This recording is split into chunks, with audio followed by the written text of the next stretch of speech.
How you doing, supporters of In the Sand podcast? I'm excited for another episode to be here and just to share some great content with you. As always, before we get started, will you please will you please subscribe to this channel so we continue to produce great content and we continue to help people out. I'm excited to have Coach Evans on again. Coach Evans, I'm excited about this one because Coach Evans is going to help us in so many different areas from so many different sports, from the administration side of it. So we're going to get a lot just in one. So we got a big bundle of excitement coming with Coach Evans. Coach Evans came recommended to me by a personal friend of mine, Coach Lauren Starnes at Pisgah High School. And of course, I got to get Lauren on and Sam on. And as I was talking to Coach Evans before, he actually coached them. So we're probably going to go into that as well. So again, Coach Lauren Starnes, I thank you for this because I'm excited to hear from Coach Evans. So Coach Evans, welcome to the podcast. I'm excited to be here, man. I appreciate you having me. I think the world of Lauren and Samuel are such good people. Stepping outside my comfort zone, but I'm excited to be on here with you. Man, I appreciate that. It means a lot. And if you come recommended by the Stars, I know you're going to be good. And to be honest, I'm glad you said that because I know Samuel Stars, he don't like stuff like this. So now I'm saying you got your former coach on here, so you got to get on with me now. But just tell me a little bit about how was it to just see them matriculate in their sports and then kind of where they are right now. And then we'll kind of get into talking more about your great story. So, Lauren and Samuel were both top-notch students. They both took their academics very serious. Super hard-working players. And I knew from coaching them in high school, even that short stint I was at Puckett, that they were going to be successful in whatever they chose to do. And they showed off this year, especially for Samuel taking Pisgah to their first ever state championship in baseball. That's true. And I don't want to say too much because I hope I can get Samuel on here. But it's a story behind being the baseball coach at Pisgah because a couple of years before him, they had change after change after change after change for a number of different reasons. And so when he came in, I know him and I talked about, man, you can do it. And it was so much like, I got to make it at least past year one to get to year two. So to see him in the state championship and just to kind of laugh back at that moment is exciting, but great people. Coach, Absolutely. I love your story, Coach, because it's so powerful in a lot of different ways. Just kind of doing my research and just getting to know you more outside of the podcast. And Coach, I want you to tell us. I want us to give you your journey. I kind of want us to give us a little bit of introduction of who you are, but I guess through your journey, I guess we're gonna kind of start and stop because, Coach, you made a lot of different stops for whatever different reason, and I don't want to miss anything. And I was doing my research. I said, I know Coach here, he was here, and I said, I know I'm gonna miss something, and I don't want to leave out any school. So I'm kind of gonna let you just kind of walk us through it, and we'll kind of start and stop. Because I think your journey, Coach, is an amazing journey, and I know it's going to help a lot of young coaches out, but also some seasoned coaches. So, Coach, just kind of give us your journey and just take us on down this stroll down memory lane, as I always say. Okay, so before I get into my journey, I gotta give a shout out to my wife and child. My child told me I had to. But anyway, I've been married for 12 years. Got a wife named Lacey. Yes. Wonderful wife, and then we got an 11-year-old named Anderson. His name's Anderson Evans, but everybody calls him Ace. He told me I had to shout him out, so I had to get that in there before we started the journey. Because, like I said, it has been a journey. I've made 5 stops through the process. I started out at Puckett, where I was able to coach Lauren and Samuel. I spent 2 years there as a volunteer, just finishing up my degree, trying to get my foot in the door. Volunteered baseball a couple years, and then I got on 1 year full time as assistant slow pitch and assistant baseball. And I'm so thankful for my time there. I'm thankful for my time at each stop. I've learned so much from so many different people. And, thinking about back at Puckett, Keith Reed, Chris Welch, Reggie Richardson, all those guys impacted me tremendously. Even in that short amount of time, they had a huge impact on my life. But I was a bullheaded young man. I was fixing to be the head coach somewhere, and at the time I saw myself becoming the head baseball coach at a Madison Central, a Brandon, and Oak Grove. So I had to start that journey somewhere. And fortunately for me, Simpson Academy gave me that opportunity early in my career. They hired me in 2013-14 school year to be the head baseball and head fast pitch softball coach. I stayed there for 7 years. I have to say a huge thank you to Billy Wayne Hankins. I don't know if you know who he is. He's currently the head football coach at Copiah Academy, but he was the headmaster there who hired me, took a chance on me, on a young 24-year-old at the time to take over 2 programs. I mean, looking back on it, I'm sitting there like, what was he thinking? Just so young and inexperienced, not really knowing what it took to be a head coach. But he was graceful. He allowed me to fail. He allowed me to learn and grow, and he guided me through it. I attribute so much to the coach that I've become to him and his guidance. But I have a lot of memories from Simpson Academy, and that's, as far as my journey, that has impacted me more than anywhere I've been. And then I've been in a lot of good places, but, I've spent 7 years there, like I said, and in 2017, I won my first state championship as a head coach or a coach. We won the MAS 4A Class 2 state championship in softball. Really don't know why they called it the big 2 classifications, Class 1 and 2. They changed that. It's like 5A and 6A now. But anyway, they did at the time. We won Class 2. And then we move on into 2018 season in softball. And, I'm going to try not to get emotional because this is kind of an emotional story. So if I get emotional, you'll see why here in a second. But it's just a tough story to tell. And I've not told it often. But we move on into 2018. We won state championship in 2017. We only lost one player, Bailey Sarden, who is such a phenomenal leader. She is such a good leader. Probably one of the best I've ever coached. But we only lost one, so I'm sitting there like going in 2018 with the front runners, to repeat as state champions. And we get started, and man, we struggled through the regular season, just struggled tremendously. I think we finished the regular season 13-13. I had 4 seniors, and they all had college offers to play softball. And so in my mind, I'm frustrated as a coach because, like, why are we struggling so bad? We had no leadership.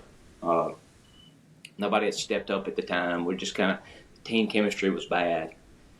And at the end of the regular season, we're getting ready for the playoffs, which starts in September in fast pitch in the MAIS. And September 5th, 2018, my wife and I got the phone call that nobody wants to hear. Our son, who's 6 at the time, has melanoma. That's what the phone call we got that day. So as you can imagine, I checked out. I was an emotional wreck. So softball, sports were the last thing on my mind. But I knew I had to get the team together. I had to tell them why I was checked out. So we met in the press box area at the McGee Sportsplex, and I told the team. And, man, I broke down. I wept. I cried. And they rallied around me. The whole school, whole Simpson Academy, Coach Hankins, the girls, they rallied around me. And then, bringing it back to the sports side of it, even though it was tough and I was kind of emotionally out of it, they didn't need me at that point. They stepped up and they played with a bigger purpose, and they played for ACE. And we went on to win the state championship that year in 2018. But as I walked off the field, it's a little different. It hit a little different that time. Obviously you celebrate with your team, you celebrate with your family, but I walked off the field remembering there's more to life than wins and losses. Up until that point, I was defined as how well I did as a coach and how many wins and losses I could do. But at that point, that was no longer the most important thing. My child, my family was. So, we move on to that whole, kind of getting into the rest of the school year. That whole school year was kind of tough. So he ends up having to have 2 surgeries. They didn't get it all the first time. He's got a beautiful little scar on his face. They did 2 surgeries, got it off. We start rolling into baseball season, 2019 baseball season. and I'm still taking him back and forth to Memphis once a month. So I'm missing some practice. And early into that practice season, I get the call from my mom that my dad, they think he has cirrhosis of the liver. And so my grandmother, his mother, had died a year or two earlier from cirrhosis of the liver. So like I'm just being waylaid at this point in my life. I'm struggling. So I missed a lot of practice that baseball season, going back and forth. I needed to be there for my mom and dad. I took him to Ochsner's. I took my son to Memphis. Fortunately, after taking him to Ochsner's a few times, the doctor in Hattiesburg had misdiagnosed him, which kind of makes you angry, but at the same time, you kind of relieved. Just glad to hear some good news. So he's doing good. He's healthy, but just still kind of an emotional roller coaster of the year. We get the season started in 2019, and we're playing pretty good. Had really good team chemistry. And I remember being out on the baseball field. I had two good assistants, Winston Mullins, who was actually my AD, and Amy Green. And I get the phone call from my wife, who's calling me during practice. And I'm like, I know something's up because she knows I'm at practice. Mm-hmm. And anyway, the doctor called and said, our son's going to have to start taking immunotherapy once a month, possibly for the rest of his life. Mm. And it's not the worst thing in the world, but at the time and everything that hit me at that one particular school year, I'm emotionally checked out. I start weeping in front of the guys, Coach Mullins, and they all just kind of rallied around me. And Coach was like, I got you. Go sit down. You do what you need to do for your family, and I got you. So we took care of our son, obviously going to doctors and stuff, and I was there as much as I could. But the team, again, the school rallied around me and my family. And we ended up making it to the state championship that year in baseball. Just had really good team chemistry, played really well together. We ran into a buzzsaw, though, Magnolia Heights. I don't know if you keep up with MIS baseball, but if you do, Magnolia Heights is a powerhouse. And they were good. I think all 9 of their starters that year had they went to play college baseball, and we gave them all we could give them. We beat them in game 1, took them to game 2. I feel like if I made a couple coaching decisions different, we would have won that game. We ended up losing it 10-9. That's a tough one. I still lose some sleep over that, but then we lost game 3. We were just outmatched in game 3. They were just good, man. They really were. But I learned. I walked off in defeat. It's easier to walk off after the state championship win, even though you've just faced this tragedy, and you do feel good. But I learned through that year that even though through tragedy, through wins, through losses, God is with us. He is with us. And my job, I learned through all that, is not to just focus on wins and losses. It's to impact lives for Christ. Yep. So that year was a turning point in my career. And since then, I have made it a valiant effort to focus on my family and focus on impacting lives and helping kids grow to be good adults, good people. And so, that's kind of my story there. I ended up in 2020, the next year, getting out of coaching and getting to administration for like a month. I was chasing a little more money. Yeah. But the Lord, He wasn't through with me. So about a month after I took the elementary principal job at Simpson, He opened the door at Taylorsville. And I spent there for 2 years. Went there for 2 years, coached football, assistant football, head softball. Fortunate to coach some great people. I know everybody kind of knows Taylorsville. Sports, those kids are different, man. They're gritty. They get after it. Whatever you ask them to do, they're gonna try to do it to win. That's what they want to do. It was a good time there, good 2 years. Coached some really talented kids. Our football team was loaded. So many D1 athletes on a small 2A school. Yeah. So we won state that year, 2020. 2022 was my last year. That's 2 years, 2 full school years. 2022, we won the 1A state championship in softball. And so I was fortunate to work 2 school years there and win 2 state championships in 2 years. And meet some great people. I moved on to Brandon. I was kind of searching for, coaching two sports, being a head coach of two sports at Simpson, so time consuming. Great, I enjoy both of them. It's very time consuming. Go to Taylorville, I want a little more time, but still football, softball, head softball. It's time consuming. So I talked to Coach Hill at Brandon, and she hired me as an assistant so that I could coach one sport and spend some more time at home. I thoroughly enjoyed my year there. Wasn't looking to leave. Thankful that I got the opportunity to work with Coach Hill. She retired this past year. Had a wonderful career, and I learned a lot from her. And I can only hope that I have as much passion in year 28 as she did. Like, she still had a fire in her, and it was fun to watch and fun to learn from her. And so that's led me to this year, which I'm at Seminary now, just starting this summer there, just coaching football and doing junior high baseball. Coach, I like your story, man. As everybody know it, I'm always taking notes, man, and I like to be able to reflect back to my notes, you know, during the podcast, but also after the podcast. There's so many things here that is important, and I thank you for being very transparent, Lord, being transparent about the situation that you were going through. And that's one reason for the podcast too. And I was talking to a friend of mine, Coach Randall at Yazoo County on the boys basketball side. And we were discussing about how a lot of people don't realize the grind of being a basketball coach, or the grind of being a baseball coach, or a football coach, or a softball coach, or a track coach, or coaches in general. And we're not saying just our profession is the only one that's tough, but this is kind of where we're focusing on right now. And you speak volumes to that, because you had life changing things. And when those things like that happen, everything else really, like I said, it falls to the side.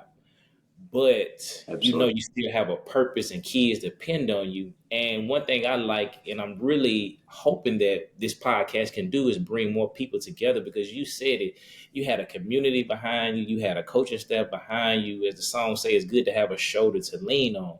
And so, Coach, that was powerful. And the part that I took, that I kind of want to relate to something that I kind of experienced too, is that my second year at Pisgah High School, at the end of the first year going into the second year, we had a student, or one of my basketball players, our better basketball players, Damian Watson, passed away in a car accident.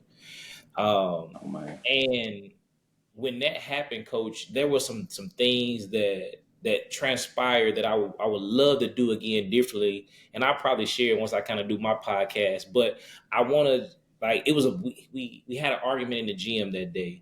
And typically, Coach, I always forgive people. Like, and I know people have heard this story, but I always big on forgiveness. But that day, it was just something different. And I don't know why I did it, and I kind of regret that I chose that. But I try not to live in regret. But we were playing basketball. We was playing pickup basketball. Damien had a great opportunity to play college basketball. I was trying to get him mentally, physically prepared, so I allowed some of the kids to file him. He wasn't appreciative of it. And and all coaches know, sometimes kids don't see our big picture. They see only right now. They're like, well, Coach, why are you doing this? And so, I was frustrated. I'm like, man, I'm here to help you. I'm not doing anything to hurt you, anything to make you I'm here just to be here for you. And so, he was upset and I was upset. And human nature, I said, well, we'll chop it up, because it was Fridays. I said, we'll talk about it on Monday. We had a basketball banquet that night. I gave him his award, and something was still urging me, let's talk, but I still was kind of upset. I know he probably was too. And then less than 24 hours, I get the phone call that he passed away. And that was such a gut-wrenching experience for me, that often kind of gets me a little bit emotional as well, because I could just remember that. And so that day, I always try to, and you said it, I try to keep the main thing. Like, I try to make sure I'm close with my family and friends, but I make sure I'm servicing my kids on an everyday basis. So anything that happens, I always make sure we clear it up right then and there. And so, hearing you say that and share that kind of made me think about that, Coach. And so it's good that you shared that, and hopefully people hearing that can, it'll help somebody out as well, because life is precious, and you get caught up in the fussing and the plays and the film and the time, and sometimes we do forget that it's bigger than what we're doing. Absolutely. it's easy to do. It's easy to get caught up in the X's and O's and the wins and the strategy. But you're right. I mean, we're here to impact young lives and know that we're making a difference in somebody else's lives. So we need to be there for them. That's true. And I'm glad you said that. And you say your son name was Ace. Did I say that was Ace? Yeah, that's what everybody calls him, Ace. Hey, guess what's His up? Yeah, name is so Anderson Case Evans, initials. that's what's Ace. cool. So shout out to Ace, man. Thank you again. Walking miracle, man, shows that God is good, and good to be able to hear that. And sometimes it's good. And I know as fathers, sometimes and growing up, sometimes it's good. And I know Coach Evans has shared their story, but as our kids to hear our fathers express their love for us, sometimes it does something to us, man. And it's an amazing thing to see. I just appreciate my father a lot of times. As men, you want to be tough, and you don't want. We grew up like that. You don't want to be lovey dovey, but That's right. my dad and I, we've came a long way, man, and we say those things, and so my mom has always done that. Women do that naturally, so it's good to be able to hear this. So shout out to you, Ace, as well. Coach, that's an Absolutely. Appreciate amazing it. journey, Coach. And I'm looking at Coach. So as if I do my math correctly, that's 4 state championships you've been a part of. Is that correct?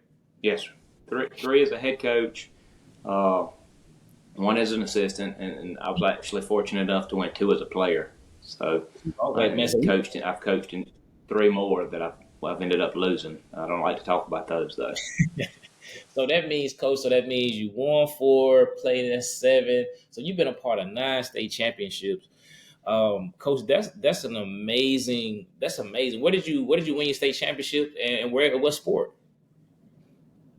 In high school, we won in football and baseball. I went to Taylorsville. Uh, Okay, so and homegrown. Okay, that's a good thing.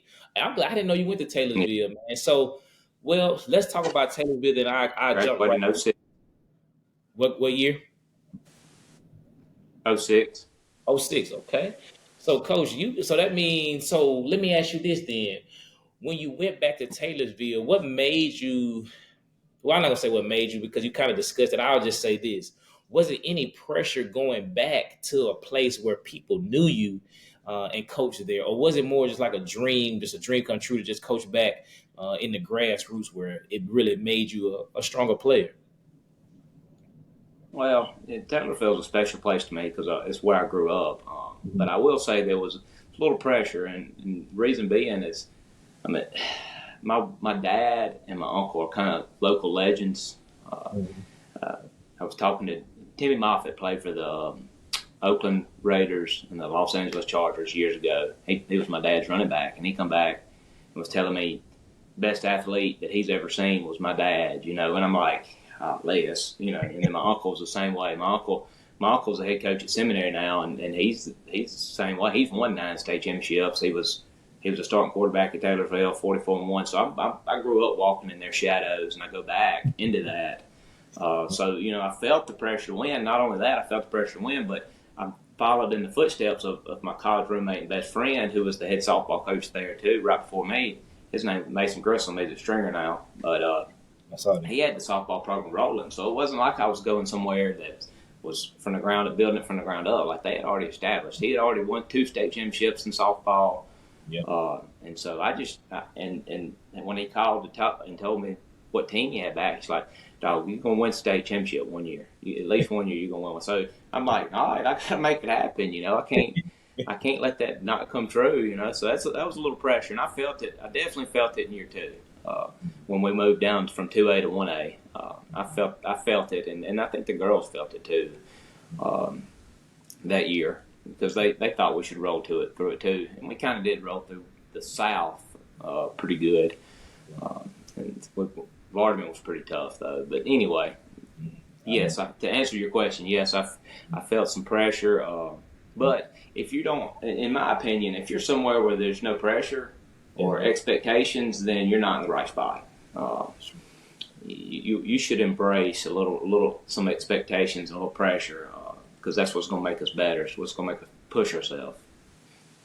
I think that's true, Coach, and I'm glad that you spoke to that because when I was doing my research, I saw that you, of course, they had won 2 before you got there. I know you had a tough loss against Vardaman. I guess your first year, and then your second year, obviously that's a little bit more pressure. Coach, walk us through those 2 seasons, because when I've had this discussion before on the basketball side, but it's good to be able to hear from the softball side. A lot of times people, they discredit a coach when they come in and the team is supposed to already win. It's like you almost caught in a tough spot, because if you win, they like, well, you're supposed to win because the coach before you left you a lot of talent. And then if you lose, they say, well, see, if we'd have had the other coach that was here before you, we would have won. And so you in a tough position to win. And so I'm glad you're able to speak to this, because this is a first. Because I know Coach Tadlock from Raymond High School, he had that same pressure when he walked into Raymond, but he won his first year. You had to go through adversity, get over that adversity, and then rise to the hill and win it all. So, Coach, talk to us about that, because that's powerful. And you kind of said it already. Sometimes you learn more in adversity than you do winning. So, Coach, help us as coaches understand that grind and just that struggle. And then, and with you telling me that you're from Taylorsville, and then individuals who was there, then you're walking in the shadow. That's more pressure than people probably even realize, Coach. Absolutely, absolutely. And what people don't understand when you walk in somewhere that quote unquote has talent, or you should win a state championship, but there's so many factors that go into a season. Yeah.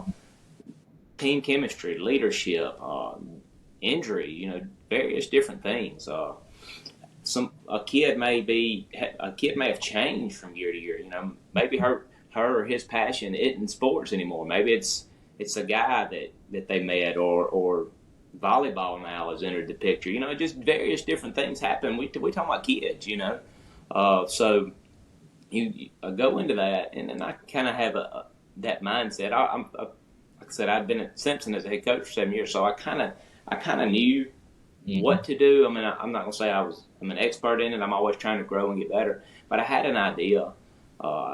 Fortunate to be best friends with a guy that left. I could call him at any time, and he could walk me through. What's the story behind this girl, or what's her deal? And he would just walk me through it. So I was able to learn about I kind of knew some of the kids. I was able to learn about the kids and build relationships with them at the beginning of the year. And I'm kind of a tough person to build a relationship with. I'm straightforward, introverted. My humor is kind of sarcastic, so it takes time. And I know that going in, so I try to give myself that a period of time so that they get to know me and my personality. And going into year one, there was pressure there, but what they didn't realize, me and my buddy were talking about that left, Mason, they lost a couple good players the year before. I mean, one of the players went to Delta State, another one went to college to play. So it's always tough to replace college athletes, especially at a small school. You don't want to tell schools. You don't just always have D1 athletes walking the halls, So I knew that was going to be tough. We had one senior that year. We were 2A at the time, and we played a tough schedule. I mean, you mentioned adversity. That's one of the things that I've always tried to do, is schedule tough early. We're 2A at the time. We're going to play in Oak Grove. We're going to play South Jones, West Jones. We're going to play all these big schools because we want to face the adversity early, so that by the time playoffs roll around, we're rolling. Yep. We're rolling. And that's what we did. And you got to kind of weather that storm when you play big, tough teams, because you're going to take some bumps in the road. You got to hold that team chemistry together. And so I constantly tried to talk to my players, communicate with them, get a vibe for what's going on, what the locker room's like. And so I thought we had a pretty good year. We ended up making it to South State that year. We ended up losing to not Vardaman, Lake that year when we were in 2A. Lake won 2A that year. They were really good. I think they had 6 or 7 girls go to play college softball off that team. But then we move on to the next year. We only lost one senior. So another one of the situations similar to Simpson.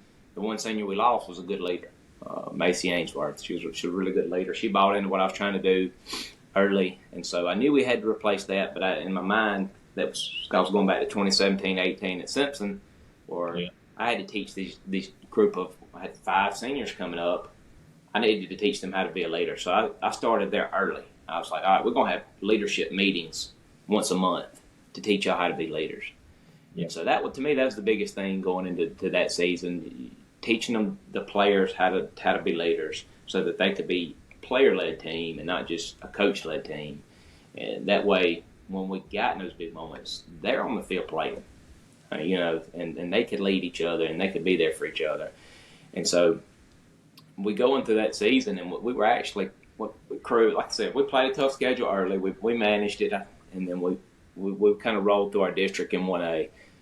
Got the playoffs and got a bye first round. And tail end of the season, we started trying to kind of tailing off. And I think we thought we were a little too big for our britches. So we played South Jones, got beat bad, and then we played Lloyd Star in the bye round. They were 2A, we were 1A that year. We got the bye round. And they waxed us, man. They waxed us. And that's not taking anything from Lloyd Star. They were good. But it shouldn't have been, the game shouldn't have been the way it was. I thought we were better than them. And so in my mind, I'm like, we got to figure something out, And so we kind of stepped back a minute. I was like, I know y'all feel the pressure. I do too. We played wiffle ball that day going into the next round of playoffs. We didn't pick up softball. We played wiffle ball. Just trying to take the pressure off of them. For sure, Mom. And then we hit our groove, man. We hit our groove. We played Resurrection in round 2, kind of walked through them, played Ethel, who supposedly were the team to beat in the South that year in 1A. And we run ruled them both games. Then played Sebastopol in South State. Sebastopol, their pitcher was hurt most of the season, and she got back in the playoffs. She ended up signing with East Central. She was really good. And so, but we swept them. It wasn't run rules like the round before, but we swept them and then played Vardaman in the state championship. Kind of going back to what you were talking about a while ago. Against them, we lost game 1. I thought I got off the bus, feeling good about it. I was like, I've been killing it on these motivational speeches. We finna go out here and we're fishing to whoop Vardaman. It's gonna be good. And we come out there and we played the worst ball we played all year in game 1 state championship. I'm like, what in the world? But I mean, they're kids. It was a big pressure moment. And so I had to figure out as a coach, all right, what can I do to take the pressure off?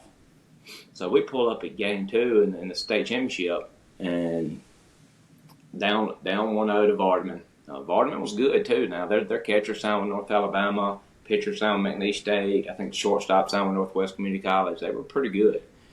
And so instead of getting up on the bus and giving a motivational speech, I stood up like I usually do to give the motivational speech and get the girls ready. And they were on the edge of their seats. They were ready, chomping at the bits.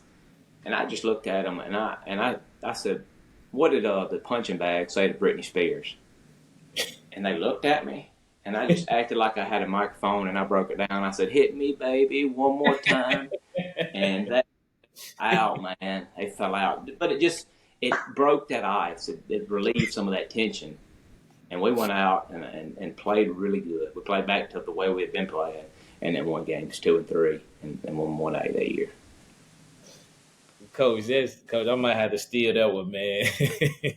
See, Britney Spears, you were growing up, man. Absolutely, she surely was. She really was, and that then I think it was even funnier to them because that's not me at all. Like that's not my personality. But I had to do something, I mean, I had to give them some way so that they could relax. They were feeling that pressure. The community was telling everybody, "You walk out, oh, y'all won that, y'all won 1A, y'all won," and they just mounts up on them. They're kids, man. They don't. They gotta relax, and it's easy to say, but it's harder to do. So you just had to figure out a way to make them relax. And Coach, I like that you said that, and I said it wrong at first. You lost the first year of the league. You beat Vardaman for the championship, so please forgive me for that. I made that correction. No, it's fine. It's absolutely. Coach, I like what you said, and that's why I asked the question because people sometimes, and even coaches and players, don't realize that the pressure that really goes into these games. And that's why I've always been big. Like when I meet with my parents before, we all have our parent meeting. A lot of time I focus on let coach me and the assistant coach, let us do a lot of the fuss, and you all come and support and yell and be happy for the kids. Don't yell at us, but if y'all do, trust me, we understand that as coaches. But a lot of these kids, you never know what they're going through from their home life, from what happened at school, dating relationships, and just the pressure of it all. So because the pressure can really, people lose in those games and lose in those moments because a kid, I mean, as adults, we've been in the moment before. Like you said, you spent 7 years at Simpson, so you've been in pressure situations before, nothing new to you. And some of those girls have been in pressure situations before, but as adults, we try to manage it well. But sometimes our generation of kids and just kids in general, it's hard for them to do that. So I'm glad you spoke to that. I'm glad for the Britney Spears joke because sometimes you do got to change it up a little bit because coach, you and I are probably similar like that. Again, that's been something that my kids would probably die laughing because again, I'm kind of just stickler for it. We got to do this, boom, boom, boom. But I can think of times when I just had to just be loosen up because at the end of the day, it's really never as serious to the kids as it is to us. So they gonna be up and down for a little bit. But like say coaches, we can remember losses from 5-6 years ago. These kids, they just roll on, and we need to be more like this. So I'm glad you said it because they're gonna help a lot of coaches. Because coach, the era where we grew up, that's how our head coaches were, and we talked about that on a couple episodes ago. Our head coaches were stern, no relationships, and that's how we grew up. And a lot of us, we mimic that, and we're trying to get away from it because it's just a different style and a different way you have to coach now. And be honest, coach, our coaches probably should have been more like that, but it was just how it was, as they always say back in the day. Absolutely. Absolutely. Coach, I don't have this question on it, but I want you to speak to small schools. A lot of people, I'm not saying a lot of people, I try not to say a lot of people. Some coaches who are young, and I was the same way, and you said it too. When we go into coaching, we think the big jobs. Like I gotta have a big job. I want a 7-8. We have 7-8 now, obviously, on the public school side. I want to be at a big school. And then I know these small schools, and I know when you was naming all of those schools, people probably say, I've never heard of any of those schools. And I used to be like that before I started coaching at Pittsburgh, because I never heard of Lloyd Star and Ethel and Barterman and Taylorsville. And then when I started coaching at a small school about 6 years ago, I realized that the competition level, the expectation is just the same as it is at a big school. And I feel like people miss a lot of opportunities of coaching, head coaching, because they say, nah, that's a 1A, 2A school. I don't want to go there. Can't learn anything. People going to overlook me. But there is some precious diamonds in a small school. So, coach, talk to us about just the greatness of small schools that people sometimes overlook. And they only overlook our athletes because they say, well, I'm not going to recruit 1A, 2A because, they small school. But, man, it's some gems that are in small schools. So, coach, talk to us about that. Absolutely. Man, I'm glad you asked that question. I've spent last year at Brandon, and Brandon is a great school. It really is, and it's a good job. But I love being at the small schools, man. I really do. I mean, I learned that. I knew it, but I really learned it last year. Mm-hmm. And reason being is I feel like at the small school, I can build so much more relationships with my players and have more impact on different players. I mean, I get to know the volleyball players, the basketball players, the any sport there. You get to know them because it's such a small school, and I feel like I can impact more lives there. Whereas at Brandon, again, great school. I'm not knocking that, and that's a great place to work. But you just know, I know softball players, and I know the kids I teach, and that's it. There's so many kids there. There's no way to know all of them, and so. I love that aspect of it because I just love high school sports in general. So I want to be able to know this girl plays volleyball and to be able to go support her. This girl's or guy's in the band and I can go support him. Whatever it is that they like to do. And I feel like from a teacher side that I can get to know the kids better because of that and have an impact there too. But as far as young coaches, man, I say get in there and cut your teeth at a small school. You learn how to work. You really do. You got all kind of grass to cut. They're going to put you on a bus route. They're gonna give you 4 classes. They're gonna load you up, and you learn how to work, man. You really do. You paint the lines, all of it. You learn so much at a small school, and um, I enjoy those things. I enjoy getting out and painting the practice field and painting the game field and cutting the grass. Man, it's my time to think, my meditation time. But you again, not knocking anything about Brandon, but you work at Brandon, you don't have to paint no lines. It's Nope. there for you. The lines are painted in football. I mean, you go out and practice football, and you come in and you hang out with 16 other coaches. So being able to cut your teeth at a small school is to me is important to learn how to work. And as far as the players, man, there's been so many good players come out of small schools. I mean, what just off of one team one football season at Taylorville 2020, we had Ty Keys who went to Southern, Jeffrey Yep. Pittman who's running back at Mississippi State. Mhm. We had 3 receivers go JUCO. Aiden Moffitt was one of our linemen. He's pitching at LSU. Our middle linebacker, he's at Louisiana. He caught 10 games this past year as a true freshman at Louisiana Tech. Just so many. I think back. I think Bernardrick McKinney from Mississippi State was small school Tunica maybe. Yep. So there's a lot of good athletes in the state of Mississippi. I think at JDC they're always producing good athletes. I mean, there's a lot of diamonds in the rough at small schools that are developing. That's why I think that there's so many. As far as the ratio to population, we have such a high ratio of people playing in the NFL from Mississippi because we have so many good athletes in our state. They just come from smaller communities, and you have to be developed. Coach, I really do agree, man. And it is so special hearing you say that. Just I had to laugh because big school coaches at big schools, if you never coached at a small school, you do not realize all you have to do. And I can remember when I coached at Merle, then I was at Germantown and Gluckstadt, then I was at Pisgah.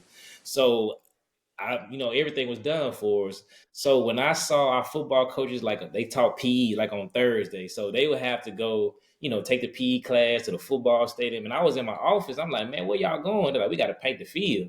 And I'm thinking, I said, man, the day Friday. I mean, I said, today is Thursday. I said, why you paint the field? I said, they gonna take that long? They like, trust me, coach, it takes that long. So they go there Thursday and Friday, and you just don't understand the grind. And they come back to lunch, man. They got paint under their nails, paint on their toes, and they still have to go practice Thursday. Then you might have to travel to a game, and you got to drive the bus to the game. You're gonna have to help out on some routes. So there, I like what you said that. And my cousin from Madison Central, Coach Brown, she said the same thing. You learn so much from that because sometimes you got to run the concession, help out with the booster club, run to the store, get something for the concession stand. It's a plethora of things to do. So again, and it's good to get it when you're young because you got all that energy. Because I'm still reflecting Absolutely. back. I'm at Richland High School now. I just coach boys basketball, but at Pisgah, I was coaching girls and boys basketball. Similar to you, you were coaching two different sports. And coach, I really don't know how I did it, man, because I had to do all of that times too. God helped me out. Justin, my brother, helped me out, and I guess God had some angels because man, we was working like we had like 8 or 9 coaches with us, but it was a lot to do. So don't overlook a small school. It is so much going on. And you said this, coach, and I didn't realize this. The relationships are so important.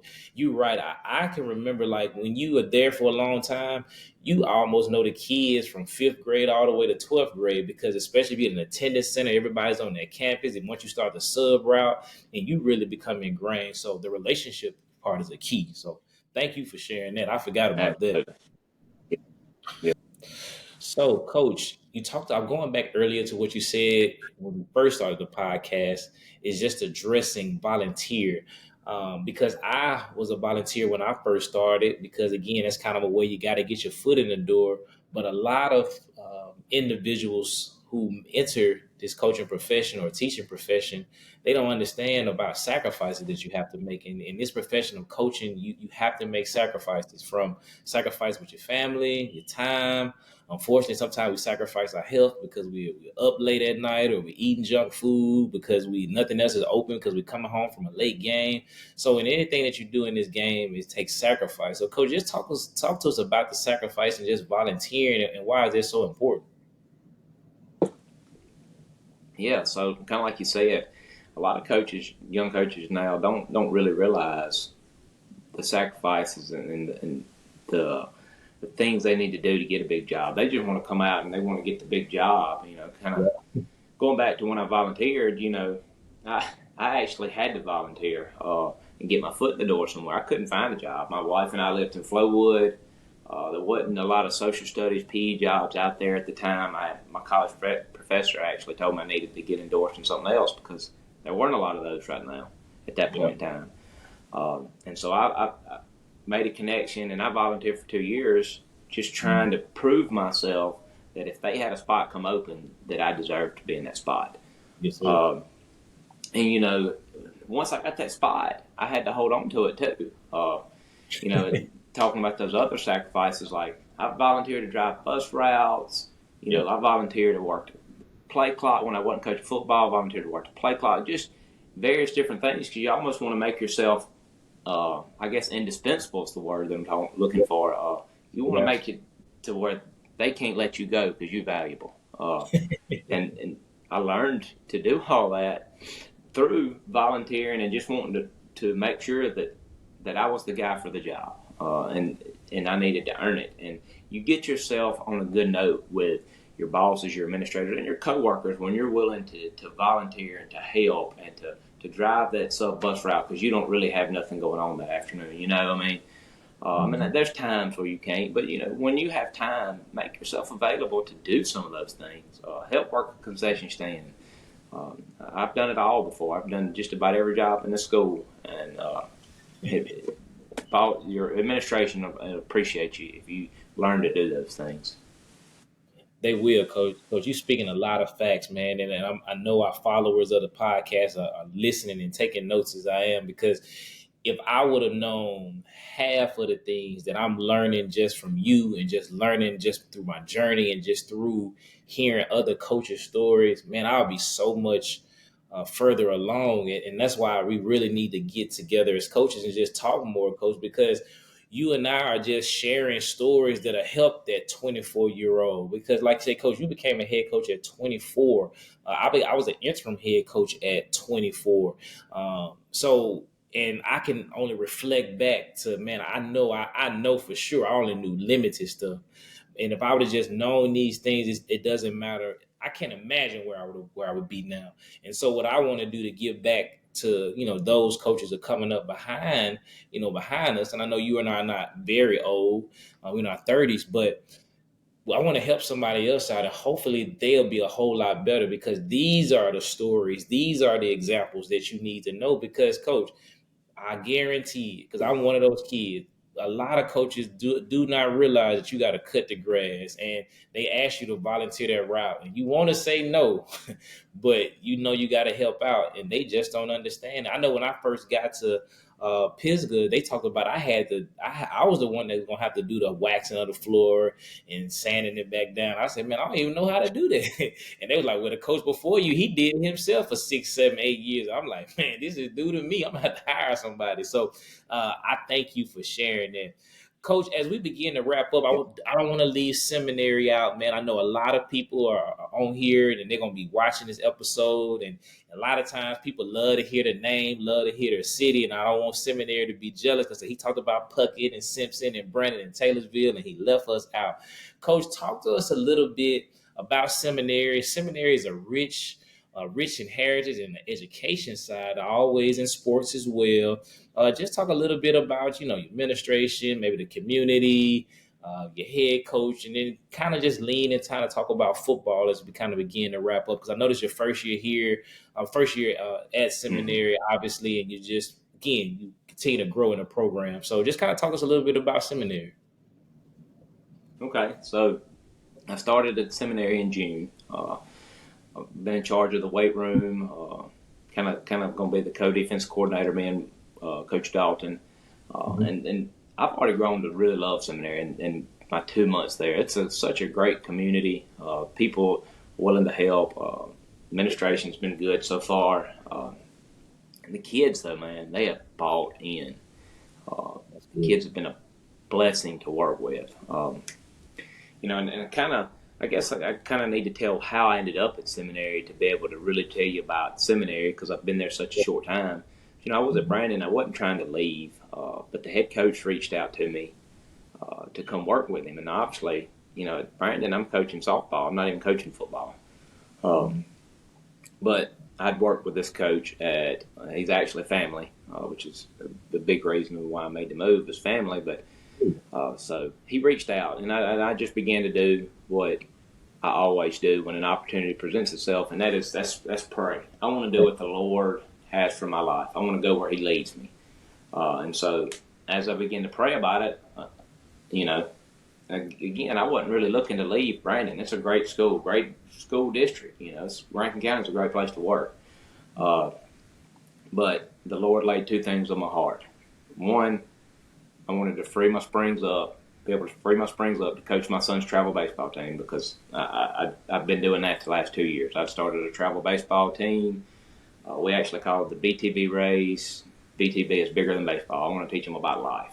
And so I want to be able to do that, and doing softball and baseball at the same time spring. I mean, I start in February, and I don't get a weekend off until middle of June, So I just wanted to be able, that was number one reason, be able to free my springs up. The Lord laid that on my heart. But number two, I have always enjoyed coaching softball, and I feel like I make an impact on the girls. But a passion of mine from an early age, I was probably 23, I read a book called After Jackie by Jackie Robinson.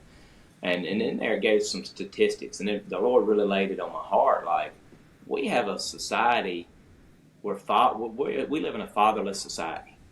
So many of our kids grow up without fathers, and a passion of mine is to help young boys become men, good Yes, men, sir. not what they think a man is, where they're big, macho, tough, but a true man, a father, how to be a father. We need more fathers, and so that's the biggest reason, is I wanted to be able to go back into the realm of coaching guys and help them become good young men, to be good fathers, to be good citizens, because I feel like we need that as a society. And the Lord has really laid that on my heart. And so that's kind of how I ended up at seminary. I've enjoyed coaching all three sports that I've coached. I love all three of them. But this is just an opportunity to impact young men. And they have been great so far, man. I really have enjoyed the weight room. They've bought into what I'm selling them there. They've got after it. I've seen us grow. We've averaged, we've got 54 on the team, I think, and we've averaged 52 a workout. That is unreal That's attendance unbelievable. for any type of summer program. You're So it right, just, though. to me, it shows what type of buy-in that we've created in such a short time, and hopefully it pays dividends this year. I think last year they were 2-7, so this year I'm looking for us to make a run and make the play. We got a tough district though. I mean, we in JDC's in there, McGee's in there, Hazelhurst is in there, Crystal Springs. That's a tough district, but hopefully we can make a run at the district title and make the playoffs. And we got a young team, so I'm really looking forward to seeing the growth there. But it's been a great place to work so far. I really enjoyed it. Yeah, that is true, Coach. When I was looking at the district, I was like, that is tough. Of course, McGee won a state championship a couple years ago, and obviously JDC they're talented, athletic all over the field. Always, Yeah, and so always. that's a challenge within itself. So it's a tough challenge, but I know you all are up to the task for it, Coach. I mean, it's a pleasure, man, just to have you on, man. I know you and we was gonna talk about a lot of other different things, but the Lord kind of led the conversation to another way, and that's how it always works out. And I mean, you really blessed us today Absolutely. with that, man. Well, this is what I will do, Coach. After every episode that we have, I allow our guests, I allow our coach to be able to just kind of close the show, as we call it, the conclusion. We allow you can use it to promote, you can use it to share, you can use it to talk about something. We just give you the floor as long as you need to kind of just close the show. So, Coach, you go ahead and take the last word. I guess the last thing that I'll leave you with, kind of just gather my thoughts as you were saying that, but the last thing I'll leave you with is, I want to leave this with all coaches. Don't necessarily focus on wins and losses, but in an effort to have a successful program, focus on caring about your players as people, not taking interest in them outside their sport. get to know them, invest in their lives, give them tough love. I mean, our kids need tough love. Just Yeah. love them, man. Just love our kids. That's what this is for. The Lord has given us a platform to make a difference in young lives, and so just love them, man. Love them. Coach, that's a powerful word, man, and that's what they need in this society, in this world that we live in. Coach, I do have one more question. And so I hate I gave you the last word, but I got another one. But I'm gonna still let you have the last That's all word. right. Coach, That's all right. you talked about a little bit in the beginning, but I kind of want to give you a little bit more spotlight on that because everybody knows you're a big family man, and we heard that.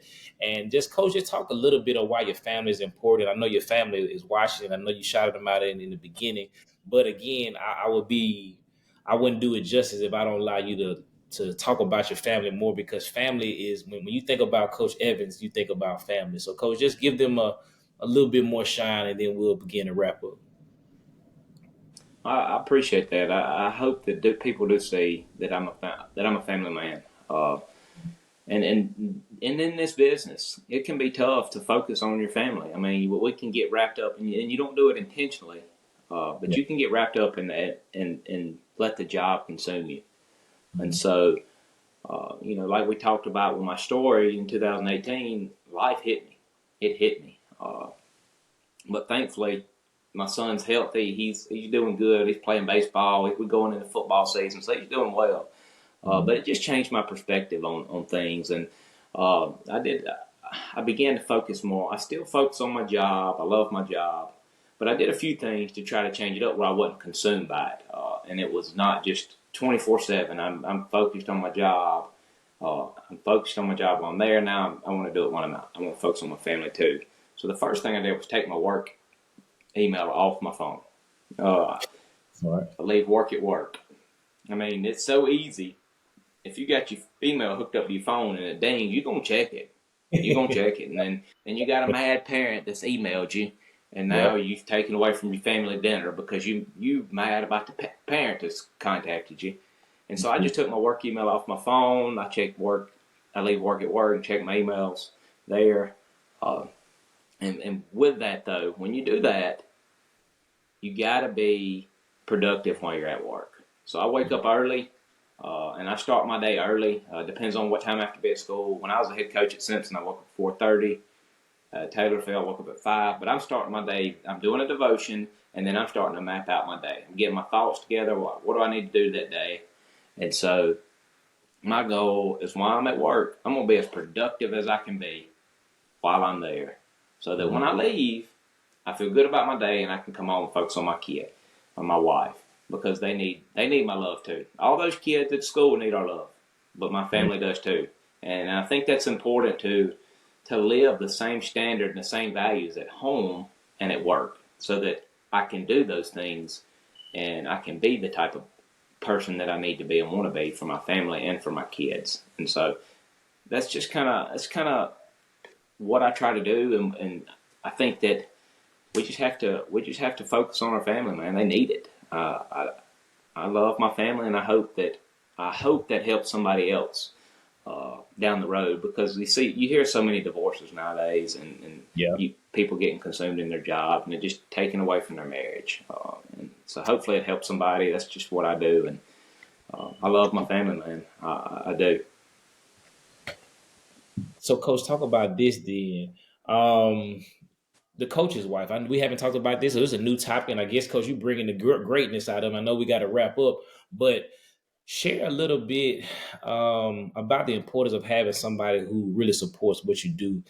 Because again, me and you probably can reflect back. When you were younger, you focus on basketball, you focus on baseball, softball, football, you focus on your sports, and I don't know if I ever thought about how important a partner to me will be. And when I mean a partner like my wife Teresa, who pays, I can't say enough about her and how she helps me in my profession, and she gets no credit. So, Coach, just talk about that, because again, I think that's important for young coaches to hear too, that you have somebody with a like-minded, obviously somebody, same faith, but somebody who believes in sports, because a lot of women will tell you, yeah, oh, yeah, okay, I can do that, but they don't really realize what that means, because just as busy as I am, a coach's wife works just as hard, coach. So talk a little bit about that as well. Absolutely, man. You hit the nail on the head about a coach's wife. You gotta have a good wife, a good spouse, a good supporter, somebody that believes in you. Because when everybody else is that's dogging you because of the plays you called on Friday night, or the situation you called on Tuesday night, or whatever, the play you called on Thursday, when everybody's dogging you, you need somebody to come home to and love you and support you. And my wife has always done that, and not just that, she has been there with me through all the tough times. Like, I'm over here at 24 years old, head coach at two sports, and I'm drowning, man. I'm trying to. I mean, I didn't think of nothing about fundraising. Nothing. I'm underneath the water trying to figure it out. And she saw it, man. She saw it. She picked me up. She rescued me. She picked up the slack with the fundraising. She come out there. I had zero paid assistance my first 4 years at Simpson. Zero. I'm talking about softball and baseball combined. And so she come out there. She was my assistant softball coach. Volunteering, taking time away from our business. Her and my son load up on the bus with me at softball and baseball games and go just to spend time together. Because if your wife is not invested, this is you gone a lot in season, and especially if you're coaching two sports, you're gone the majority of the year. Late nights, Yep. practicing late, getting home late. So if you want to spend time, you gotta have somebody that understands and somebody that supports you and somebody's willing to help you, because there's gonna be struggles. I mean, it's lonely at the top. It's lonely at the It is. top, and you're gonna be critiqued a lot, and you need somebody in your corner. And my wife has been that for me.